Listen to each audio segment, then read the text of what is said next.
Barkha, welcome to the podcast. This is episode 4 of Soul Story with Hamza. I'm so happy to have you. As I said earlier, this was like one episode that I kind of manifested because I was talking about shamanism with a lot of people before, and I was like, I want to know more about it. And then suddenly you came into my life in the form of a client, and then now my host, my guest. So, yeah, it's been quite a journey, and it's been so quick how we've kind of turned this around and got you. So, thank you for gracing us, this place, this podcast with your energy. Yeah. Thank you. The idea with today's episode, I wanted to be like a masterclass, if I may say, on shamanism and really talk about the concepts, what it truly is, some misconceptions that we can break and really understand it deeper so that people who are interested in pursuing this journey or path in their life, they can kind of, come and work with us through it.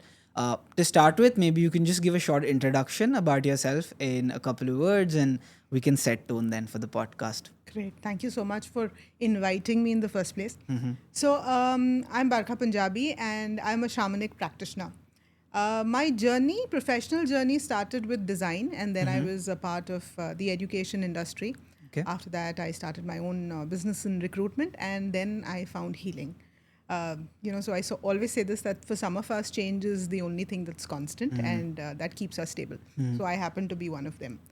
And about shamanism, when I say I practice shamanism, I'm a shamanic practitioner, and I use this modality to help heal people, to enable them to reconnect with their true self, and choose to live life with a lot of joy, without carrying the baggage of the past. Wow, very well put. Okay, so if you had to explain shamanism in the most, like, dumb it down, completely explain it to someone, what would you say and how would you like kind of put it? So basically, shamanism is about connecting with the energy of nature. Okay. Okay. A shamanic practitioner works with elements of nature, which could mean fire, which could mean water, which could mean space. And also, we connect with our power animals, our spirit animals, to gain guidance, to help us in enabling other people to heal themselves, to break patterns, to overcome trauma. So, ideally, it is about tapping onto that consciousness and working with that. Okay, lovely. If you had to talk about your initiation into it, like when it started, what was that like? What was the deeper reason? And I know possibly this can be a very vulnerable share for you, but I would also say that it's a safe space and it's also gonna be, I would say, a point or an opportunity for other people who are going through that to understand maybe that this is also a calling to them. So if you could share more about like why did it happen for you? So I started, my journey actually started around 8 years ago. Okay. That was the time when I lost my father, and my first go to space was therapy, because I was totally not anchored. I didn't know how to handle it. I didn't know the way forward. So I went for therapy, and then somehow I found my way into healing. Okay. And I think, as all of us start our trajectory, it was Reiki, and then it was pranic healing, and then it was EFT, Yeah. and then Access Consciousness happened. And then so I also struggled with migraine. It was one of those days I had a migraine attack, and I was like, okay, let me just go sit with my plants. And I was sitting there and, talking to my plants and trying to get some relief from that, when this post came my way, and it said, learn shamanism. And it was about, talk to plants, talk to animals. And I was like, this couldn't be, coincidental. I'm sure Yeah. this is the universe's way of saying, come on, go for it. And honestly, I didn't know what shamanism was all about. I had no clue. idea. So I just picked up the phone, I spoke to my teacher, and she said, okay, we are starting in 2 weeks. And the rest is history. Wow. And what was the path of like meeting your guru or your teacher? Like, how did that happen? It was online. It was an online course that I did, and I've met her a couple of times after that, because as in shamanism, there are certain practices that we do, like winter solstice and summer solstice. So I've attended the winter solstice, where a lot of shamanic practitioners come together, and you celebrate this day, and it's actually not the day, it's the evening. You start in the evening, and you are working towards it till the next morning. So it's a gathering where all of us come together, we manifest, we do journeys and things like that. Crazy. There's this thing that, so I was trying to understand more, researching, because my perspective, and also I'm going to talk about it in the future of the podcast, is that most of the people I've met only relate shamanism to plant medicine and stuff like that. And that got me thinking about why the reason why I think South America is so popularized is because of the plant medicine part. But there are roots of shamanism like in so many other places, Oh, right? yes. Shamanism is one of the oldest healing Okay. modalities. Okay. In fact, it goes back to centuries. Hmm. And it's there across the world. Yeah. Every part of the world practices shamanism. The practices could be a little different, the rituals could be a little different, but the core is the same. Yeah. So ideally, a shamanic practitioner or a shaman would take a journey. A journey Correct. is where you get into trance or altered consciousness using the drum, using the rattle. In some parts, they use plant medicine, but most of us just stick to the drums. And when you get into this altered consciousness, you kind of connect with the other realms. So, shamanic practitioner could go into the lower world, could go into the middle world, or could go into the upper world. And then you start, so you would set an intention and you would say that, okay, I'd like to meet my, say, for example, I'd like to meet my power animal and I'd like to have a message. So, you get into a trance with the drum beat, ask for them to show up, they show up, and you have this conversation which is actually very real. It's not imaginative. And you are very surprised with the kind of answers that show up. You're very surprised with the kind of guidance that you receive over there. Okay, got it, got it. That's a deep insight. Didn't know much about that, so that's the first.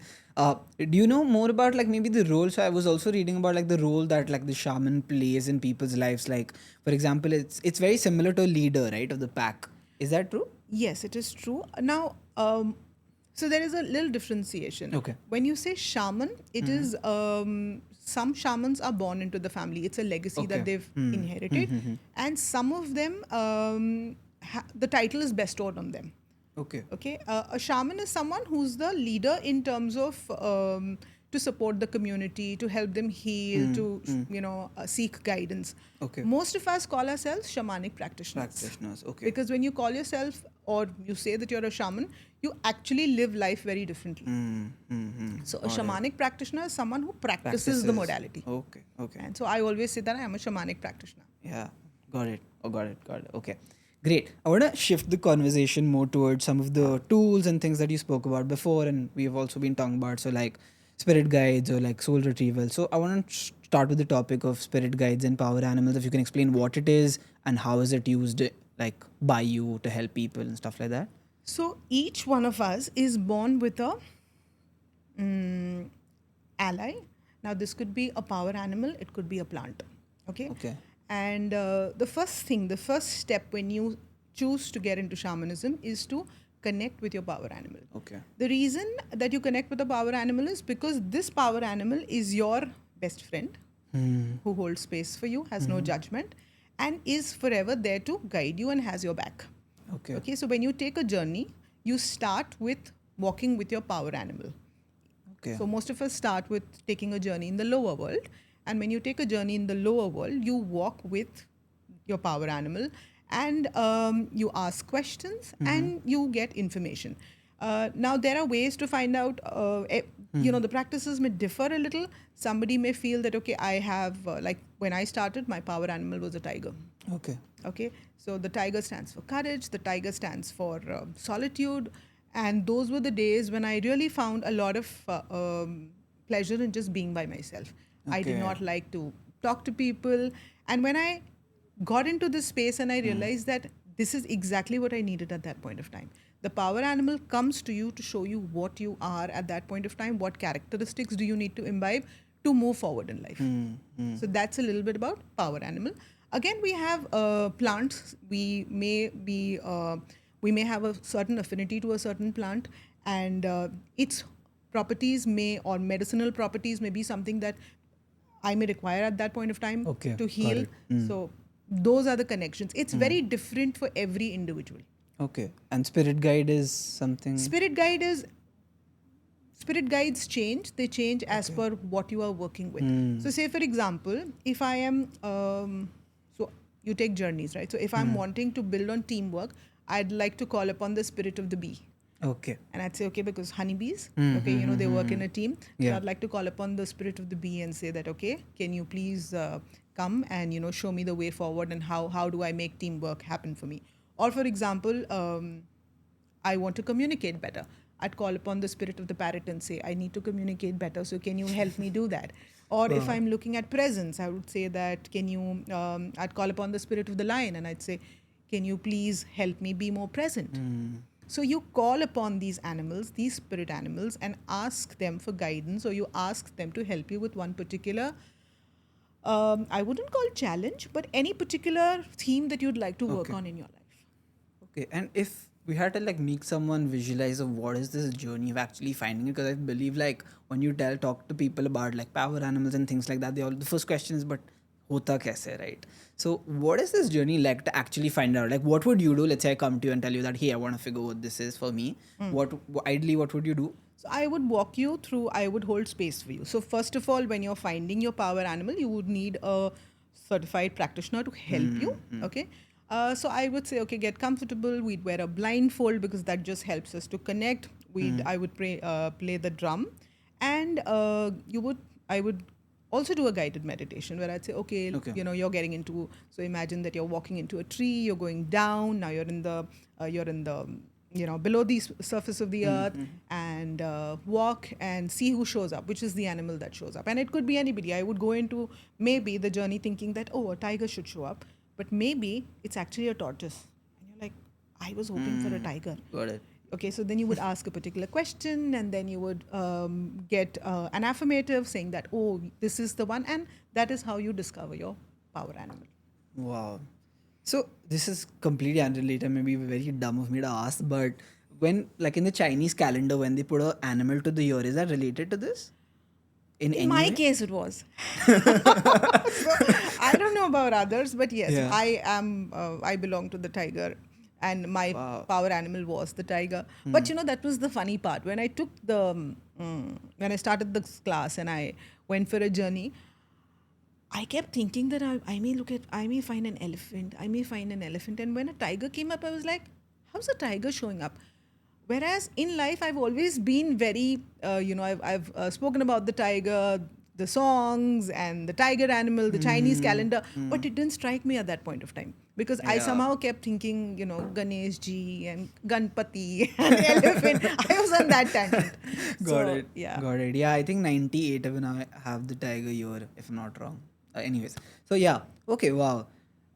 Let's move on to talk a little bit about you as shamanic healer yourself, practitioner yourself. Um, what has it been like for you?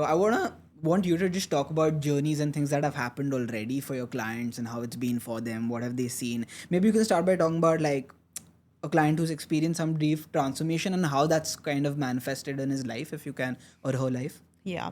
So this was very interesting. This is about maybe a 35, 40-year-old gentleman who would come to me.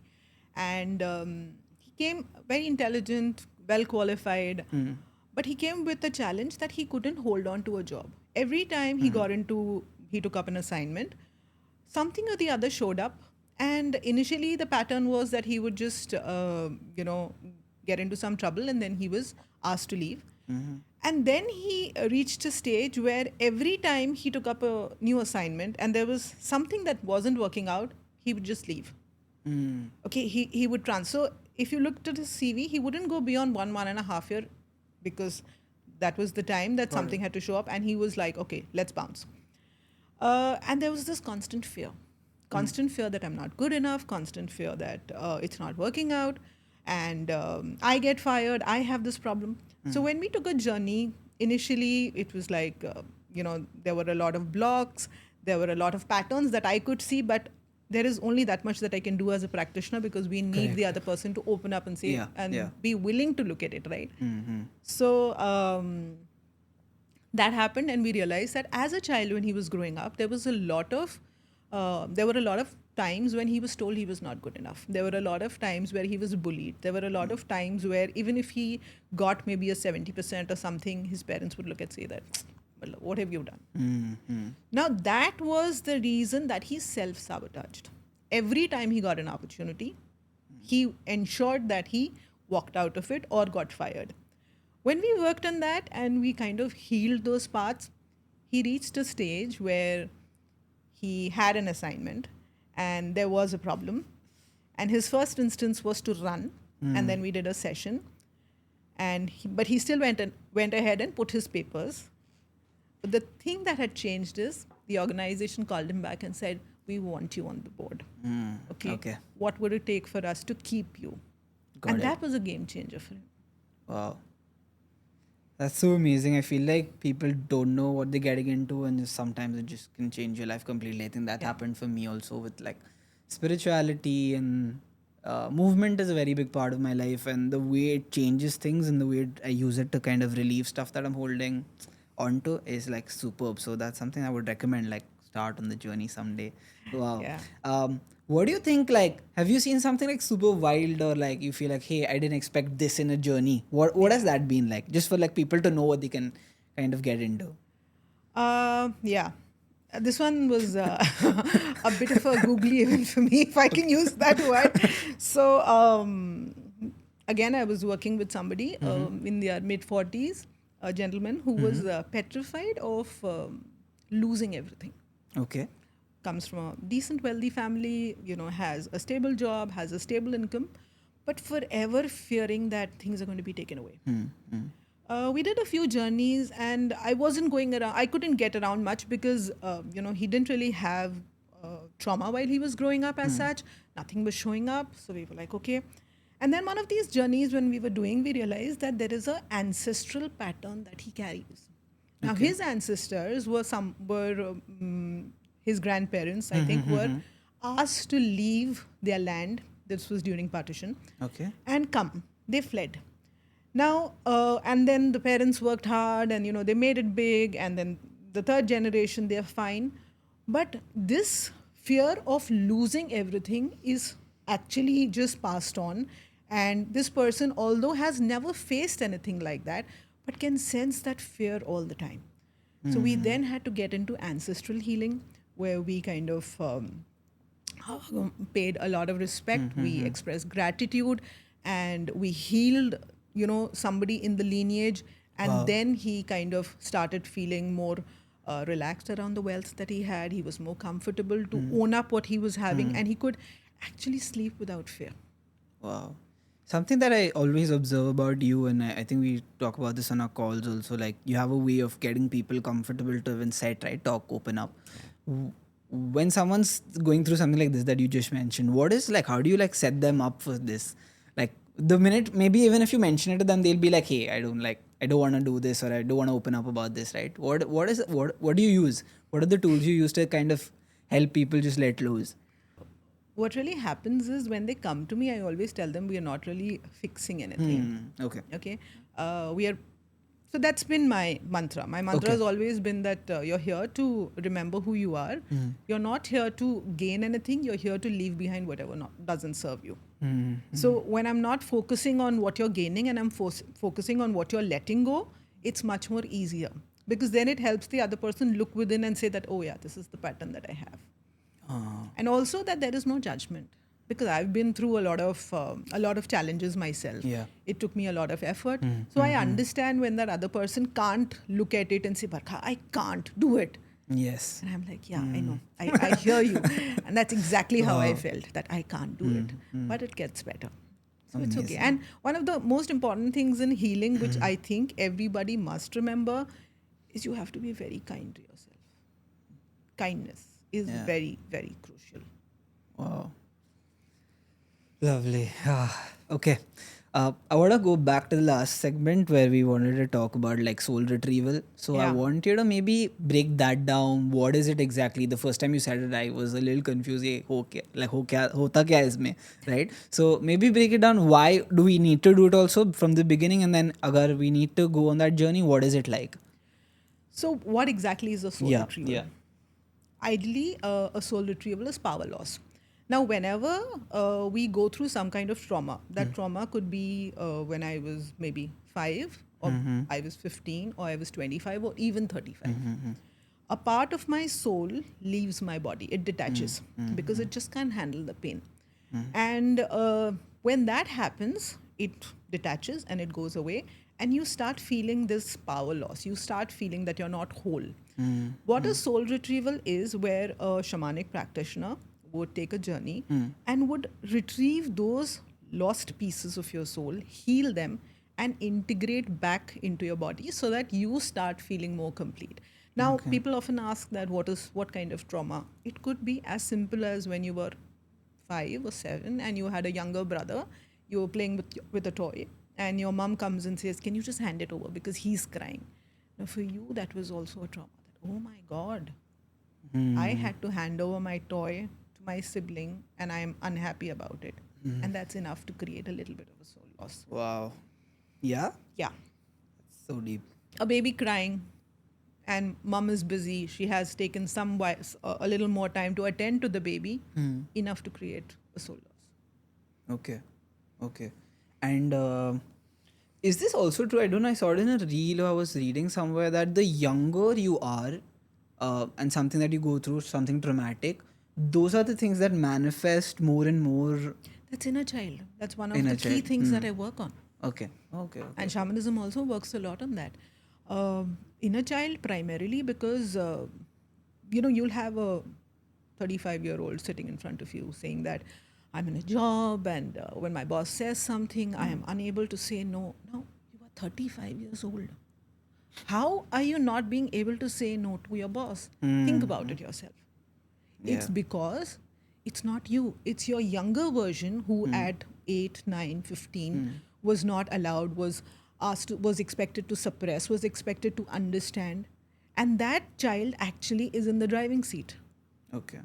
Got it. And that child is the one, because obviously an 8-year-old, if he's been bullied or if he's been told that, no, you can't do that, he gets it and he's like, okay. And he thinks that's the boundary. I'm not going to go beyond that. And when that 8-year-old is in your driving seat and seeing that, oh, I can't do it. I can't say no. I can't say no. I can't say no. I can't come, to a Yeah. friend's party. I can't say no that I can't stay back late for work. Whereas you can. You very much can. Got it. So what inner child healing again does is you go back to that part of your childhood. You heal that part. You reparent that part.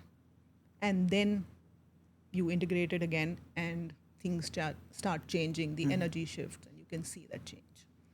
One last question that I have about this before we kind of move on is that how does someone get awareness about this? Okay, this is something I see around me also. For myself, also it's a big deal. That's why I'm asking.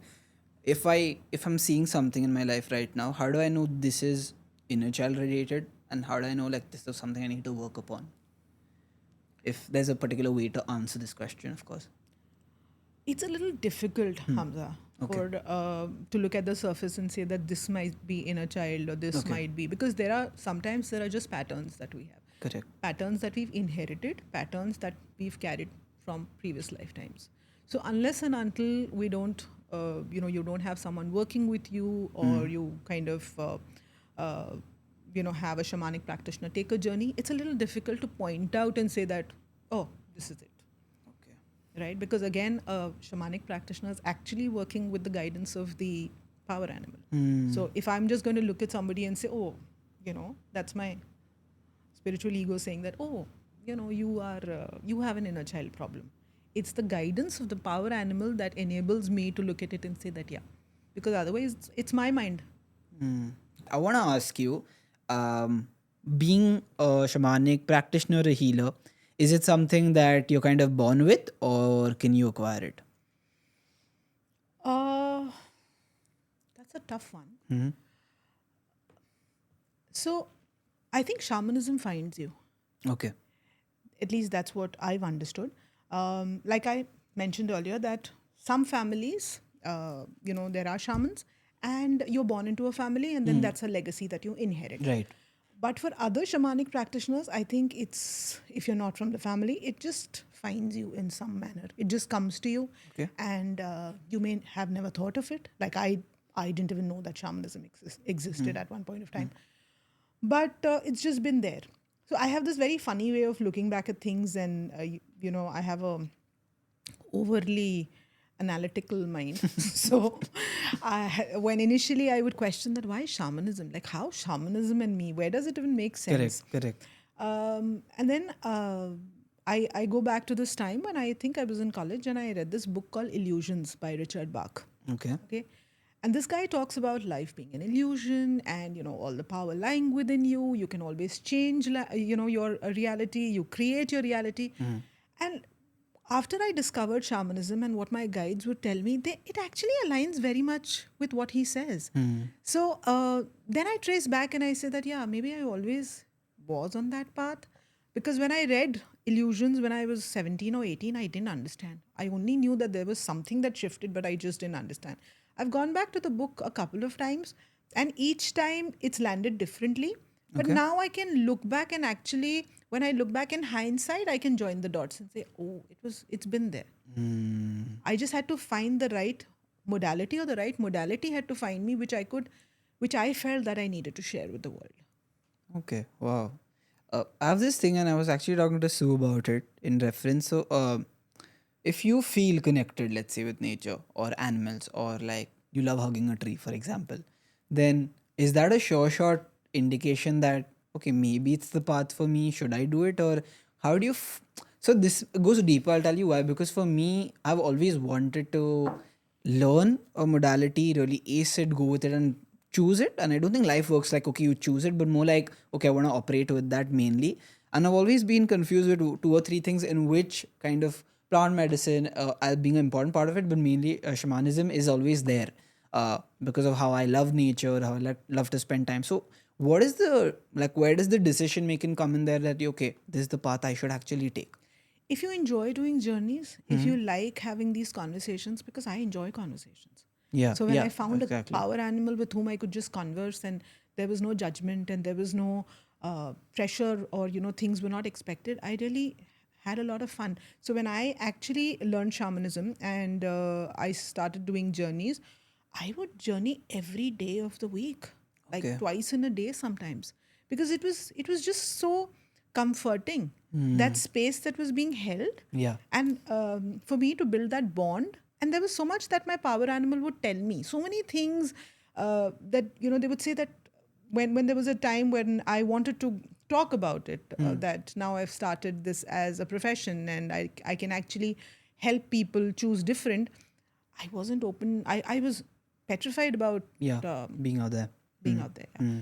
And my power animal would keep telling me, show up, just show up, just show up. And I'd be like, but I can't do it. I can't. There were so many I can'ts in my head. So, brick by brick, you kind of work around that. So if you feel that, coming back to your question, if you Yeah. feel that taking a journey is something that gives you comfort, if you can relate to it, then by all means use it, because it gives you awareness, it gives you guidance, it helps you reconnect with your truer self. Yeah, so actually, this is going back to the first experience ever of like doing a hape ceremony in Bali with a friend of mine who has been into like this space. He comes also from South America, has had people, ancestors who've been doing it. So from everything to playing the instruments to actually taking you on a very good journey, he's really good at it. And he does a lot of masculine work operating from that end, because he explained to me how hape was like something people used to do before going to war or in when the tribes, right? And the first time I did it, it made me like extremely uneasy. But after those couple seconds of like when you breathe into it and actually sit back, you're like, oof, what just hit me, right? And then you're operating some other level. And he was sitting right opposite and he's like, how are you feeling, brother? And I was like, I feel like I'm on top of this world. Like I have control over everything in this moment, right? And then I was like, okay, maybe there's something deeper.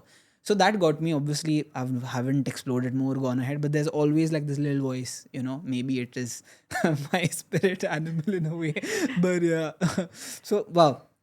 Okay, that was just a little share. But now going back to the more practical things of it, of what people can use in their day to day life. So, I just want to ask you if people are going through guilt, anxiety, fear, heartbreak, I don't know what not, right? We go through so many things. What are certain principles or practices that they can use from this space to really work with themselves and feel better? So a couple of things that one could do is, they're the basics to start with. You go out into the nature, you put a hand on the tree. Do this for a week. Just go, pick a tree that you like, put your palm on it, and just say, is there a message that you have for me? Initially, you may think, I mean, Yeah. you may feel foolish. B, You may not get any responses, but when you start getting present, you'll realize that there's something that the tree is conveying to you.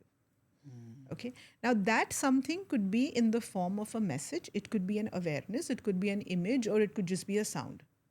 It differs, right? It differs for each one of us how we perceive the messages that are coming to us. Right. So, basis that you start. You start by going out in the sunlight early in the morning, just being there. So, when you start acknowledging the presence of nature, nature starts communicating with you. Beautiful. Because most of us don't. I mean, how many of us actually go out and look at the sun? Of course, I've seen my mum, offering water to the sun for so many years, or the tulsi plant. Correct. But otherwise, most of us we take it for granted कि मतलब sunlight तो होगी, रात को चांद तो निकलेगा ही. Yeah. You don't go looking for it कि आ जाए कि नहीं आया, right? Got it. And counter to this, what do you think are some misconceptions that the common man has? Oh, far too many. The first being that it's witchcraft. Yeah. Or it's black magic. It's not. Hmm. It's not. And it's scary to walk. So I have people who come to me and they say that, shamanism, you have to walk with power animals. I'm very scared of animals. I mean, they're not, those wild animals are not there out to get you. So that. And basically that you have to have a lot of intuition. Your intuition has to be very strong. Otherwise, you can't do this. I think you just have to start. If it's calling you out, just start. And you'll know where it takes you. Everybody's journey is very different. A lot of, when I learned shamanism, we were so many of us in the group, in the batch who were learning together. And each one of us, the trajectory has been very different. Not everybody decided to, become a shamanic practitioner or a shamanic facilitator for that matter. People just use it for themselves and it's given them the benefit that they were looking for. Okay. Wow. Well, actually, this episode went pretty fast. I think we were very involved in the questions and answers. But okay, some of the last ones that are there. This is a big one for me because I've had people around me who are doing still ayahuasca. I've been in like so many ceremonies sitting with it, right? And therefore the only thing I always heard was ayahuasca plant medicine. And it's sad to say that I also have heard about stories of people doing it here in India now in a very non-journey way, rather become recreation. It burns my heart to see that because we also have like so many customs in our Indian tradition, right? And someone else had to just go and do it in like a recreational way would really hurt us. So when it comes to that, how do you grow in this space while still being honest and truthful to these indigenous roots, right? From where it's come. Like, how do you maintain the authenticity of it? So, like, I don't serve it or drink it myself, but I use the plant essence. So I have journeyed with the spirit of the plant. Okay. And that has helped me. And I can very confidently say that it's been different from the other journeys that I have taken because it's the spirit of the plant. When it comes to honoring the indigenous tribes, one of the most important things is, don't just use their rituals. At least I don't do that. I just don't copy their rituals and use it in my practices. I wait for my guides to show up and say that, okay, this is what you could do. And be true to your work. I think that's very crucial. Yeah. So you just don't copy a ritual and make it yours or just do it because it's trending somewhere else. Got it. Yeah. And all of these plant medicines are very powerful. They actually can take you to another level. Like you yourself said, what you experienced was, oh my God, I can rule the world. Right? Yeah. So that's the true power that they give you. But if you're going to, if people are going to end up using it for fun and just to get a kick out of it, then it loses its essence. True. Very true. Also, at the same time, like, do you believe, like, I've seen a lot of people tell me this and also a lot of experienced people that the medicine from where it comes, obviously consuming it and doing ceremonies there itself, like for example in a Costa Rica or a Peru or in the Amazon, do you think it's more powerful there than bringing it to another country and doing a ceremony? Do you think that exists? I don't think so. No? Okay. I don't think so. I think it's a lot depends on the facilitator who's holding space. Okay. Because their energies matter a lot. So what happens is, as a shamanic practitioner, when we work with clients or with participants or with people who come to us, we're also working on ourselves. So Yeah, there is that of course. energy changes. That's a So big one. yeah, Yeah. so the more work that I've done on myself or a shamanic practitioner would do on themselves, the better, the energy shift happens because Ah, the vessel changes, right? got it. Got it. Understood. Understood. Wow. Okay, great. Actually, that's like most of the question that I had. I want to just keep it open to conversation now and see what comes up for us before we kind of end it.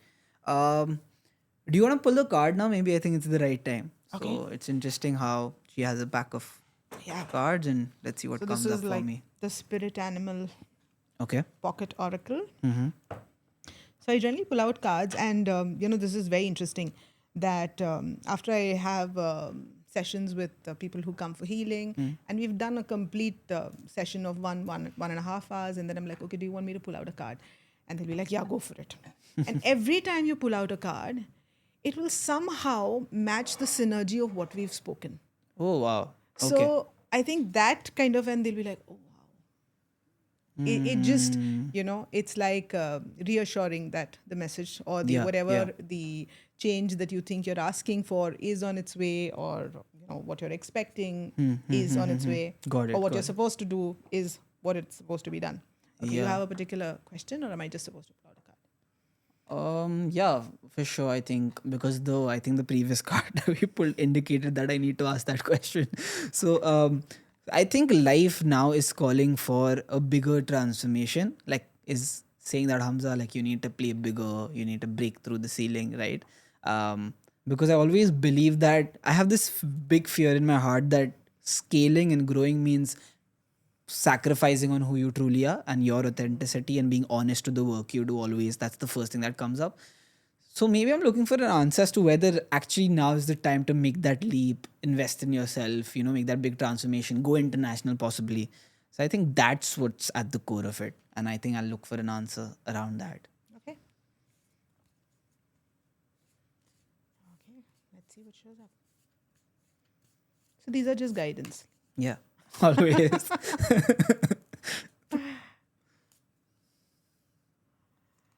All right. Ooh. We spoke about the bee. Bee spirit. Sweet results await. Wow. And that's 7. So yeah. Yeah, and it's B, and I'm Lovely. shamanic wanderer B. Yes. Yes. See. You were right about right stuff popping up. I told you. Wow. Wow. Lovely. Lovely. What do you think that means for? So it means that yes, put in the work that you have to, go for it. Sweet results await. I mean, Of course, directly. directly. You asked a question and you got the Yeah. response. Yeah. Yeah. But being the bee, and as you mentioned earlier, does that also mean collaboration? It means collaboration. It means delegation. Do you Okay. delegate? Wow. I was just gonna have a conversation with like someone I need to hire today. Crazy. Yeah. So That's delegation, mad. because I think that's also one of the things that most of us fear, right? Exactly. Exactly. Wow. Okay, great. I want you to use this opportunity, Barkha, to really talk about and invite people in to work with you. Some of the people who are stuck, I want you to maybe just talk about what it could look like, make them visualize working with you. What are the practices they could be involved with? What would their calling be? And how you can kind of just help them. So, whatever you feel like is your calling right now. So I think my biggest ask is generally that people should choose ease.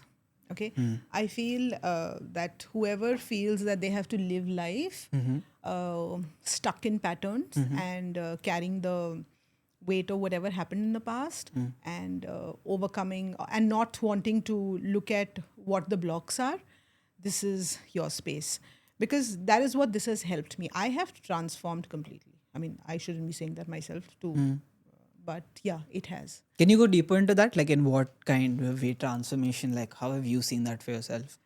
In a lot of ways, Amza. So I used to be this person who couldn't say no. I used to be this person who had to people please, and it wouldn't make sense because wherever I was working, I was always working in a place of authority. I had a lot of power, so to speak. I had a lot of responsibility, but I couldn't say no. I just couldn't say no.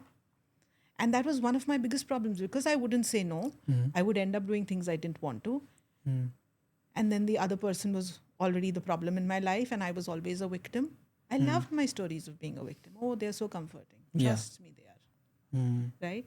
But to break that pattern, to be able to see that every time I had a choice, but I didn't make use of it because I feared it was the same thing, right? Like I was telling you that a 35-year-old person saying, I can't say no.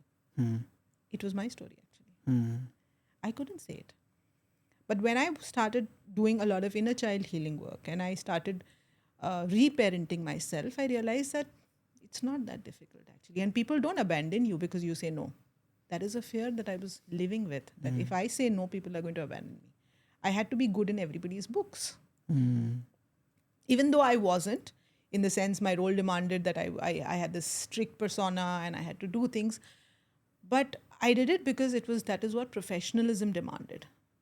But at the same time, because there's also this thing of doing right. Na? Too much Yeah. rightness Yeah. in life is not good for you. So, so you have to let it go sometimes. And then you reach a stage and you realize that it's okay. You have to start choosing what is best for you. And sitting with that discomfort. Yeah. And how's it like being a mom and a shamanic practitioner at the same time? How did these two come together? So I have two daughters, and both my children have had different versions of mama. I've not been the same mother to both of them. When my older one was growing up, I had a lot of rigid ideas about what parenting was and how it should be and how she should be brought up. And so she has her reasons to be angry with me. The younger one was absolutely opposite. I was like, okay, let's just pull her out of school. Oh. And that's what I did. I went ahead and homeschooled her. And she lives life very differently. And yeah, so when I go back and I look at the older one, the only thing I always tell her is, I'm sorry, if you have it in you to forgive me, please forgive me. Because I did whatever I thought was the best. When I know better, I do better. And Yeah. I think that's how life progresses, right? When you know better, you do better. Wow. So that's been the story with both my kids. My younger one is also a shamanic healer. She's all of 16, but she's learned shamanism, is very aware of what energy work is. And that's her journey. And I feel that as parents, when children come to us, it's not for us to decide what they have to do in life. You know, like if you look at some of the therapists and you look at some of people who worked earlier, they always say that we are victims of victims. Like our parents were victims, we are victims of them. And then if this doesn't stop with us, our children just carry forth that legacy. So giving children that freedom to be who they are, it sounds very easy and it sounds very like cliched, but it's very difficult. When I chose homeschooling for my daughter, I went and asked that lady who was talking about it, and I said, how difficult is it going to be for her? Because everybody, she's going to look at everybody around having fun and going to school. She said, it's not about her. It's about you. How cool are you going to be waking up every morning and looking at people showcasing medals their children have won and acing competitions, and here your child is playing with cats. So like, okay. Yeah. But so that journey was about self. It was not about the child. Beautiful. And maybe like a message that you want to give everyone listening to this podcast about life, or maybe like your biggest learning in life that people can take away from this episode. I think a couple of things. One is, which I always say, self-love is very important. Prioritize it. Self-love is not selfish. It is self-ishq. It's very important. And this is something that I read a few days ago. It's in Hindi, but I'm going to go ahead and say it. Please. खुद से भाग के कहाँ जाओगे? खुद ही सवाल हो और खुद ही जवाब हो. So if you're going to try to outrun and you're going to continue to keep yourself caught up in distractions and work and responsibilities and relationships, all of that is there. It's true. You have to look at it, but that cannot be the escape. You have to sit with the discomfort. You have to look at it and you have to allow it to become your power. Wow.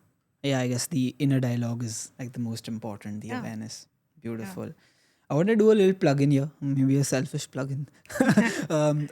I just want to ask you, like, with how much of a time that we have worked, and this is just for other healers, because there are so many people who are in our community, and I feel like uh, the only reason that they're holding themselves back is not only the money investment, it's just them playing small, right? And I want this to be like an invitation to more people to come and work with me and just for everyone to grow together.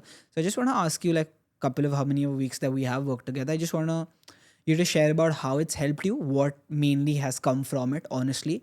What were you thinking before and how that's changed now, and if that's impacted your business already. Yeah. So, yeah, couple of things that have helped me is, your guidance in creating the offer. I think that was very, very crucial for me. It also helped me uh, think bigger because I do have a lot of ideas. I love kind Yeah. of getting involved in Yes. doing multiple things. So your strategy that let's just focus on this and put this out was very helpful. Also, when you spoke about processes like streamlining processes, so there's a SOP in place, and it's just like okay, this is how it works. Somewhere I've kind of I don't want to get involved in that, but then as I started doing it, I realized that it was very beneficial. Okay. Like I had been struggling with getting my website in place, but after we got talking, I just energetically found the right kind of people to do my website. It's been done, it looks fabulous. Lovely. And it gives me a lot of assurance that, okay, I'm on the right path. And I think when you come in with your two bits of saying that, okay, just go for it, just take that, Yeah, I think that's leap. the most Yeah, important. just Yeah. go for it. Worst come worst, what is going to happen? I mean, you are where you Yeah. are, you're going to stay there. Usse zyada kya hi ho jayega? Correct. So Correct. that is, I think that's been very, very helpful. And of course, the way you help us form the deck and your feedback, those are very crucial pointers. Because sometimes, you just need that one person who believes in you. Correct. Yeah. That's all that you need. Wow. Thank you so much for sharing that. It means so much to me, especially on a podcast like this. Great. Actually, that's the end of this podcast. Lovely, lovely episode. So, like, the flow is absolutely amazing. I think we've learned so much in such a short amount of time. And this makes me even more interested in pursuing this journey, to be honest with you. I think I'm going to go back home on my way back, listen to a podcast in the car on the same topic. So yeah, usually like at the end of every podcast, last time I spoke about like the spirit and how you should just go behind whatever you want. This time the calling is around being honest with yourself, and I just wanted to put this out there. Maybe you can also share more about what you feel on this topic. Um, what I've come to realize is in my business, the more and more um, open and honest I can be with my clients, because I've never been someone who's, I think, like a lot of healers ourselves, we try not to push people to work with us, or we're very like, hey, this is what you want from your life, come for it. And I've always operated on that. Sometimes I'm always confused whether I can build a business being that person.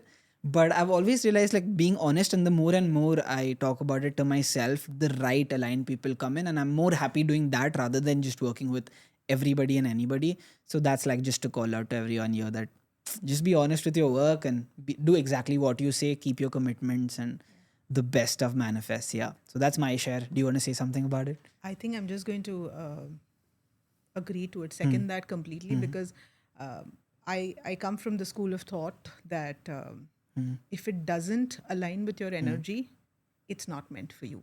Yeah. However exciting it may seem, however lucrative it may seem, if it doesn't align with your energy, just don't engage with it, because this is the universe testing you. Yeah. I always feel that it's like, let me just throw this and see, does she take it? And if she doesn't, then you've passed the test. Absolutely. So this is the final call out to everyone. Once again, thank you to JC Creator Studio for having us and always supporting us in growing a podcast, and asking everyone else who wants to do a podcast to come here and shoot with them. For Barkha, I'm going to mention her details below. If you kind of want to go on this journey of healing yourself with her, you can always get in touch with her. She's an amazing, amazing facilitator. In just like 1 or 2 sessions that we've done, I understand the power that she brings. So yeah, and for me, you can always get in touch on Instagram or through email and just talk about your journey, and I can always guide you, and then we can consider to work together. Yeah. So all the best, and see you in the next episode.